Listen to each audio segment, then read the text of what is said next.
I never imagined that betrayal could wear a face I loved and trusted, a face I had spent 10 years building my life around, a face that smiled at me in the darkest nights and shared my victories as if they were his own. Daniel was more than a friend. He was my partner, my confidant, the one person I believed would never falter no matter what storms came our way. Together we had built everything from scratch, every sleepless night, every moment of doubt, every penny scraped together was a brick in the empire we created side by side. When my parents passed away, the world seemed to crumble around me, and I was left with grief so heavy it threatened to swallow me whole. I turned to Daniel because he had always been there, his hand always steady, his voice always calm, his eyes always reassuring. When I told him about the inheritance, he insisted I take time to grieve. He said I did not need to worry about anything because he would handle all the details. He said the fortune was safe and that I could focus on healing from the loss of my parents. I believed him completely. I gave him access to my finances, to my company shares, even to legal documents, trusting that he would never betray that trust. One thought I had prepared for everything that life could throw at me, that no matter what chaos came, he would be my shield. But grief makes you blind. It makes you trust the wrong people. It makes you forget caution. Weeks passed and little things began to unsettle me. Emails went unanswered. Meetings I thought we had scheduled disappeared from the calendar. Reports came late or not at all. Permissions I had never changed were suddenly required, and Daniel always had an excuse ready, a soft smile, a gentle tone, a reason that sounded logical, but deep down something in me shivered. I brushed it off as paranoia until the day the letter arrived, a cold, sterile legal document that felt like a dagger in my chest. It stated that due to a claim of temporary incapacitation, I had somehow transferred full financial control to Daniel. My hand shook, my heart raced, and my mind reeled. I read the letter over and over, trying to find a mistake, trying to understand how this could have happened. My signature was there, but it was not mine. The realization that he had taken everything from me struck like lightning, and yet Daniel, when I confronted him, did not deny it. He did not show shame or guilt. He smiled and told me I was too emotional, too fragile to run the business that I had poured my soul into, that I had always been reckless, and that he had only stepped in to save it. The words were venom, the smile a lie. The warmth I once felt in his presence now felt like icy steel slicing through my chest. I remembered all the nights we spent planning the future, all the moments I confided in him, thinking I had a friend, only to realize I had an enemy masquerading as one. My parents had trusted me with a legacy, my life work, and Daniel had stolen it piece by piece, while I slept, while I grieved, while I trusted him. Every memory I had of him was now tainted, every conversation, every laugh, every plan, a lie hiding his calculated plan to replace me. He had studied me, he had learned my weaknesses, my fears, my emotions, and he had used them against me like a predator, using the trust of its prey to ensnare it. And now I was left with nothing but the shell of my life and the echo of his betrayal. I felt anger, rage, sorrow, confusion, and disbelief all at once. I could not sleep, I could not eat, I could not speak to anyone, because no one could understand how deeply someone could betray another. And yet in that void of loss, a small spark ignited within me, a spark that would not die, a spark that whispered that this was not the end, that I could fight back, that I could take back everything he had stolen from me, that the man I trusted most had made a mistake thinking I was powerless, because while he had taken my fortune, he had not taken my mind, he had not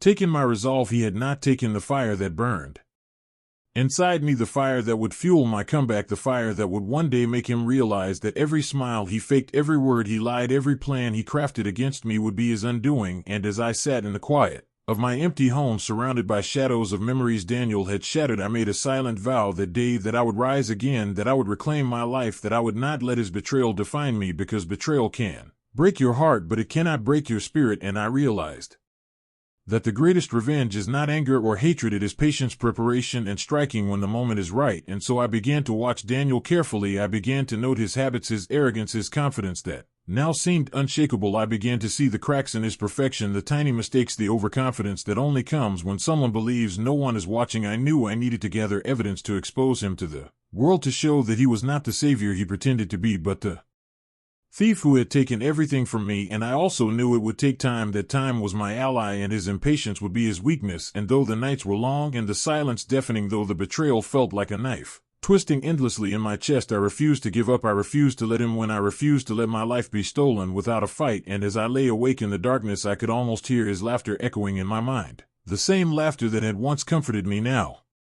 mocking me. But I held on to the knowledge that the storm was coming, that the tides were turning, and that soon he would learn that trust is sacred, but betrayal is a seed that grows, and when it blooms it can consume the betrayer just as much as the betrayed. And in that moment I understood fully the depth of my resolve, the intensity of my pain, and the certainty of my plan. For while Daniel had inherited my fortune, he had underestimated the woman he betrayed, the woman who would rise from the ashes of grief and betrayal with a fire so bright and a mind so sharp that nothing could stop her. And though I did not yet know how or when I would act, I knew with absolute certainty that my time would come, and when it did, Daniel would realize that every smile he had faked, every word he had lied, and every move he had made against me had been recorded in the shadows of his arrogance, and that I would emerge victorious, stronger, wiser, and unstoppable. And as the sun set that day, casting long shadows across the rooms that once echoed with laughter, I sat silently plotting my comeback, knowing that betrayal had stolen my fortune, but not my heart and not my soul, and most importantly, not my destiny. And so chapter 1 ends with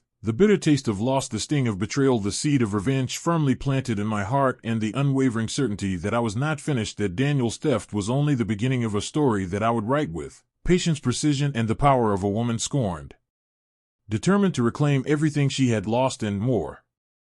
By the time I fully realized the depth of what Daniel had done, it was already too late, and the weight of it crushed me in ways I never imagined possible. He had taken everything from me, not just my fortune, but my life, my identity, my sense of control over my own destiny, the company we had built together, the estate, my inheritance. Everything I had fought for was gone, leaving me standing in the ruins of my own life, feeling powerless and exposed, as if the ground itself had shifted beneath me, and I was nothing more than debris swept aside by his greed. When I confronted him, hoping for some shred of remorse or even a hint of guilt, he looked at me with a calmness so chilling it froze my blood. He did not deny it. He did not hesitate. He simply smiled and told me that I was too emotional to handle the responsibility, that I had always been reckless, and that he had done me a favor by stepping in before everything collapsed. The words were like daggers piercing through my chest, each one slicing deeper than the last. I felt a rage unlike anything I had ever known coursing through my veins, and yet it was mingled with despair and disbelief. How could the man I trusted most, the person I had confided and shared my dreams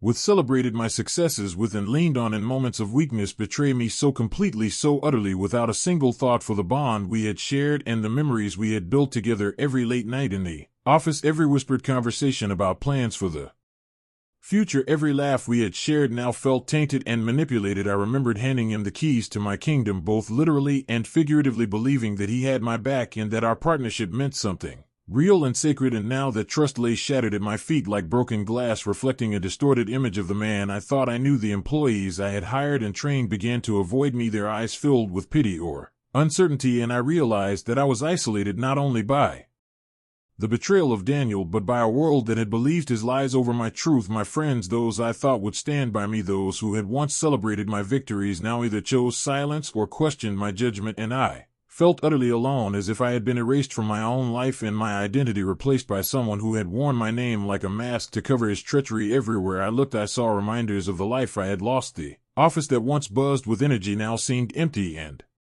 hostile, the hallways echoing with whispers that were not meant for me. The emails that arrived addressed me as an outsider, and the bank statements confirmed the truth. I was powerless. Daniel had full control, my name stripped from accounts and contracts, my signature questioned, and every asset I had inherited tied up in his hands. And the realization of this powerlessness brought an overwhelming sense of despair. I could not even make a move without alerting him, without stepping into a trap, because he had anticipated every potential action I might take. Every instinct I had to fight back had been preemptively countered, leaving me frozen, trapped in a web of his making. And yet, despite the hopelessness, despite the bitterness that filled my heart, a small ember of determination began to glow inside me, a tiny voice that whispered that this was not the end, that I could not let him define the rest of my life, that though he had taken everything, he could not take my mind, and he could not take my will to reclaim what was mine. And so I began to observe him carefully, noting his habits, his overconfidence, the way he trusted others blindly, the arrogance that now seemed inseparable from his every action. I watched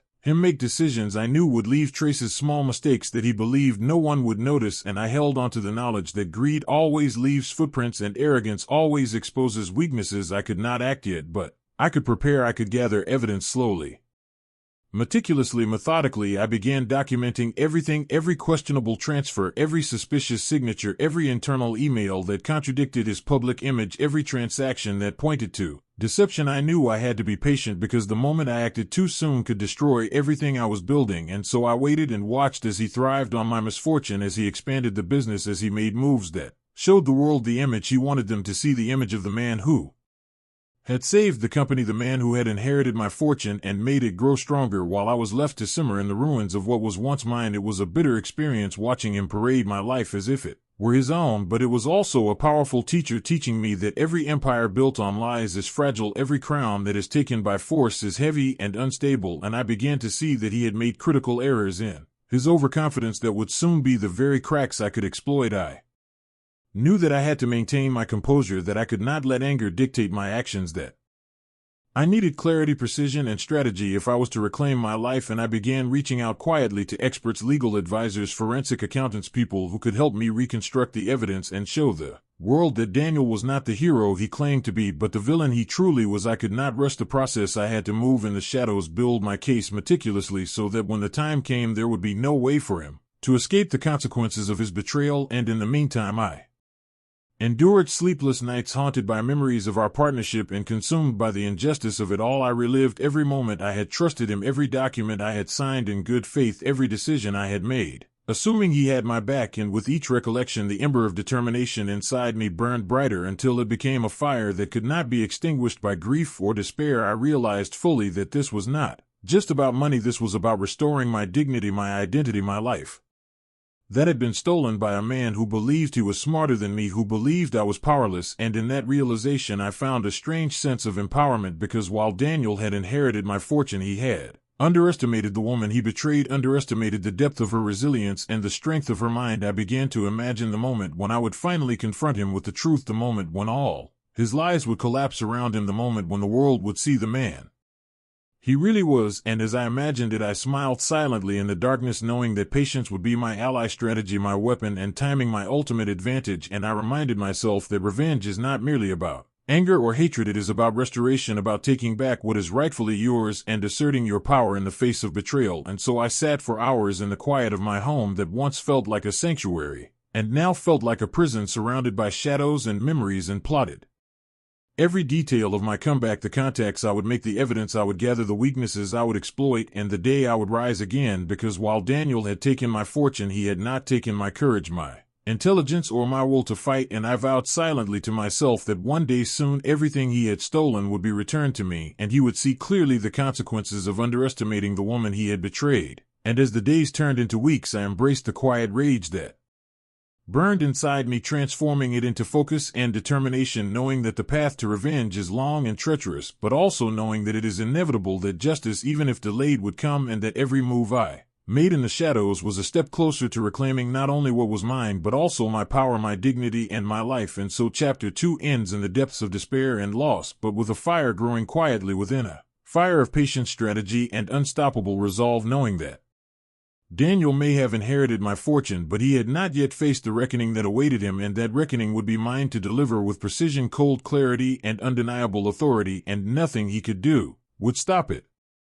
Revenge is not loud, it is quiet, it is patient, it is calculated, and I had learned that the hard way. While Daniel thrived in the spotlight, flaunting my fortune and wearing my life as a mask, I remained in the shadows, observing silently, noting every mistake, every overconfidence, every step he took, thinking no one was watching. And behind my calm exterior a storm was building, a storm fueled by betrayal, pain, and a relentless determination to reclaim everything he had stolen from me. Piece by piece I began to reconstruct the world he had taken from me, to rebuild my strength and sharpen my mind, because while he had gained my fortune, he had underestimated the intelligence and resilience of the woman he had betrayed. And I knew that patience was my greatest ally, that acting too soon could ruin everything, that every move needed to be precise, strategic, and methodical. So I started quietly gathering information, meticulously reviewing documents, financial records, internal emails, anything that could expose him, anything that could reveal the truth of his actions. And in doing so I discovered the cracks in his carefully constructed empire, the small mistakes, the oversights, the arrogance that comes from believing oneself untouchable. And each discovery strengthened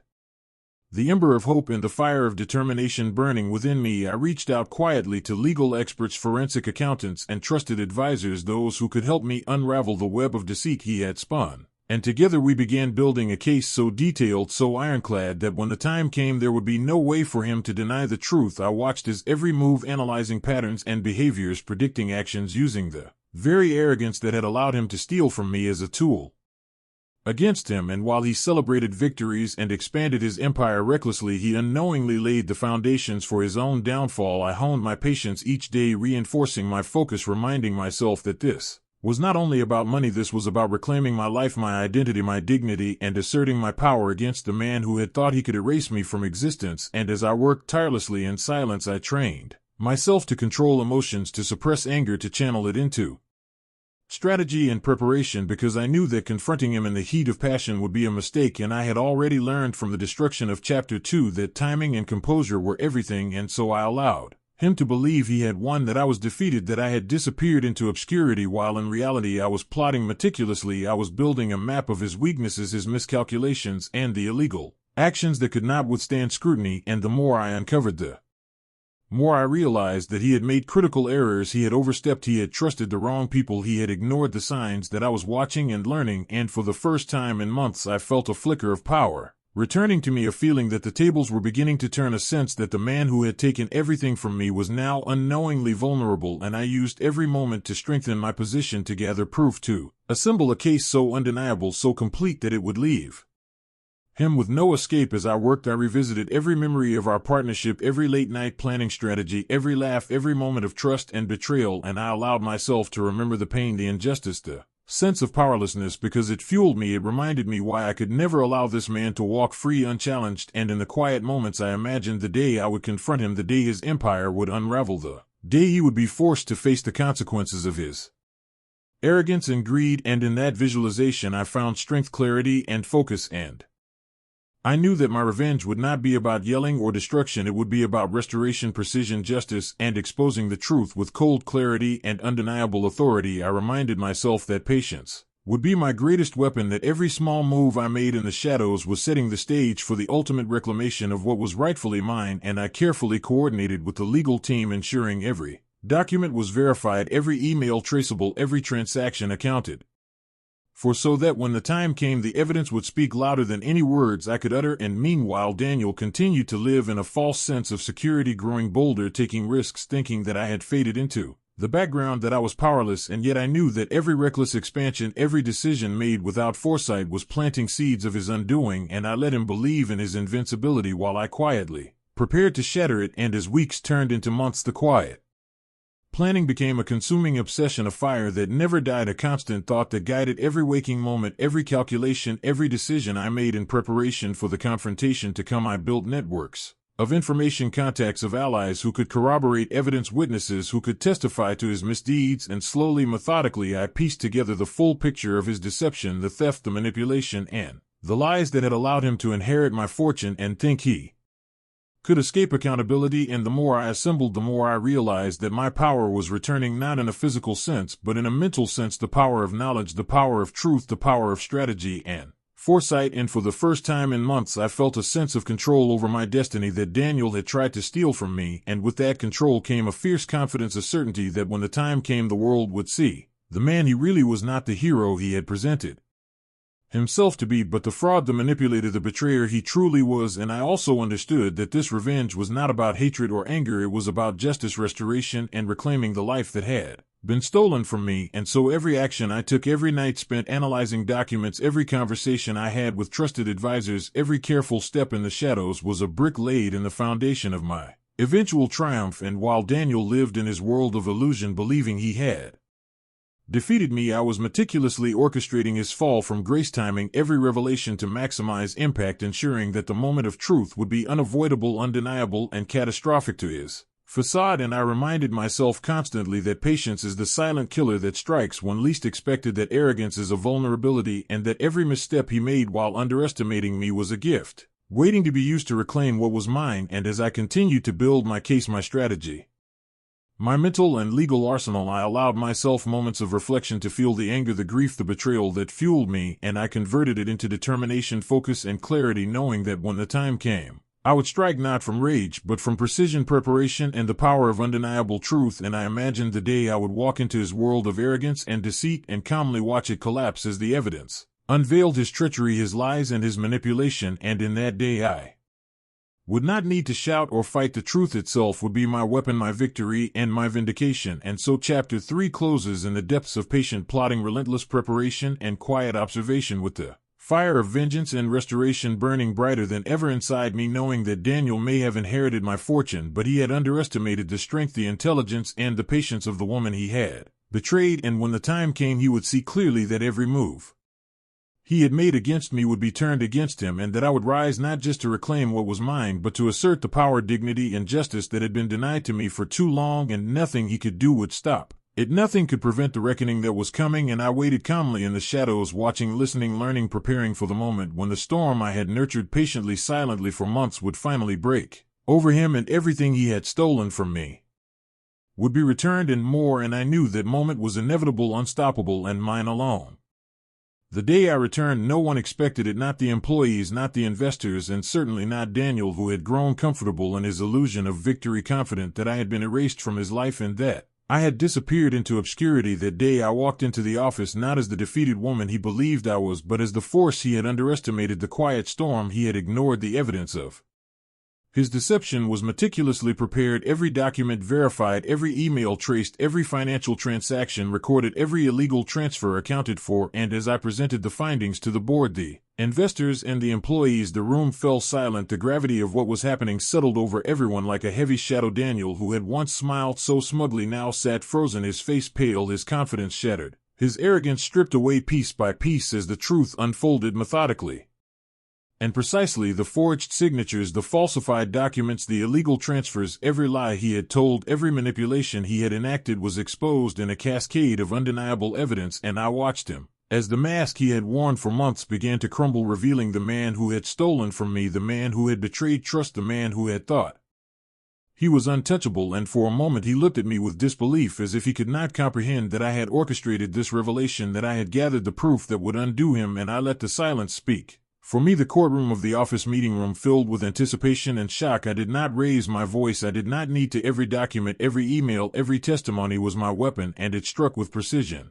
Daniel stammered. He tried to protest, he tried to deny, but the evidence was too overwhelming, too meticulous, too undeniable. Every witness corroborated every financial anomaly, every fraudulent action he had taken was laid bare, and I could see the realization dawning in his eyes that he had underestimated me completely, that the woman he had betrayed, the woman he had tried to erase, was more formidable than he could have imagined. And as the final documents were laid on the table, the ruling was clear. The board voted unanimously to return all assets to me, to reinstate my control, to restore the life that had been stolen. And in that moment I felt a power surge through me, a sense of justice and vindication that no one could ever take away. Daniel, who had once smiled while taking everything from me, now sat defeated, powerless, exposed and broken, a shadow of the man he thought he was. And as he walked past me that day, I looked at him calmly, and he whispered with disbelief, "You planned this?" And I looked back at him with quiet intensity and said, "No, you planned this the moment you betrayed me," because his betrayal had set in motion everything that led to his own downfall, and I felt no joy in his defeat, only the satisfaction of restoration, the triumph of strategy, the power of patience, the revenge that was not born from malice but from the necessity of reclaiming what was mine. And as the employees and investors witnessed the unraveling of the empire he had built on lies and manipulation, they saw clearly that I was not only a survivor but a force to be reckoned with, a woman whose resilience, intelligence, and strategy could not be underestimated. And as the final signatures were signed, as control was returned to me, as the life that had been stolen was restored, I allowed myself a moment to breathe, to feel the weight lifted from my shoulders, to embrace the power that had always been mine, but temporarily obscured by treachery and betrayal. I thought of all the nights I had spent in silence, plotting, observing, analyzing, waiting for the perfect moment, and now that moment had arrived, and I had executed it flawlessly. And Daniel, who had once believed he was invincible, now had nothing he could claim. He had lost everything, not just the fortune, but the respect, the trust, and the credibility that had sustained him while he stole from me. And as he stood there exposed and broken, he realized fully the magnitude of his miscalculation, the depth of my preparation, the extent of my patience, and the inevitability of his defeat. And as I turned away from him, I understood that revenge is not about destruction, it is about restoration, about reclaiming power, dignity, and life that has been stolen. It is about showing that betrayal is not the end of a story, but a beginning of one where patience, strategy, and intelligence turn the tables completely. And as I walked through the offices that had once felt alien and hostile and now felt like home, I could see the faces of employees, the relief, the respect, the understanding that the truth had prevailed and that the empire would now be guided by integrity and justice and not by lies, manipulation, and greed. And as Daniel left the room defeated, humbled, and powerless, I reflected on the journey, the betrayal, the despair, the planning, the patience, and the ultimate triumph, the journey that had begun with grief, loss, and a stolen fortune and ended with restoration, vindication, and the quiet but undeniable satisfaction that the woman he had betrayed had emerged stronger, wiser, and unstoppable. And as I sat in my restored office looking out over the empire that was once mine, now fully returned and fortified by the truth, I understood fully the lesson that betrayal cannot destroy what is truly strong, and that patience, observation, strategy, and calculated action can turn even the deepest wounds into a source of strength, a pathway to victory. And as the sun set, casting long shadows across the building, I felt the fire of determination finally calm, the storm of emotion finally settling into the quiet satisfaction of justice achieved, of power reclaimed, of dignity restored. And I knew that Daniel may have once inherited my fortune, but in the end I had taken back not just my wealth, not just my empire, but my life, my identity, and my destiny, and nothing he could do would ever take it from me again. And so chapter 4 closes with the ultimate triumph, the restoration of everything stolen, the revelation of truth, the punishment of betrayal, the satisfaction of justice, and the unstoppable rise of a woman scorned, patient, prepared, and unyielding, ready to move forward, stronger, wiser, and fully in control of her life, her fortune, and her future. And the knowledge that betrayal may take your wealth, but it can never take your mind, your courage, or your spirit. And that is the power I reclaimed, and the revenge I delivered flawlessly, without malice, but with absolute precision, unstoppable force, and undeniable truth. And the man who had once smiled at my loss now walked away a shadow of his former self, powerless and exposed, as the world watched the inevitable justice unfold before their eyes, and nothing could undo it.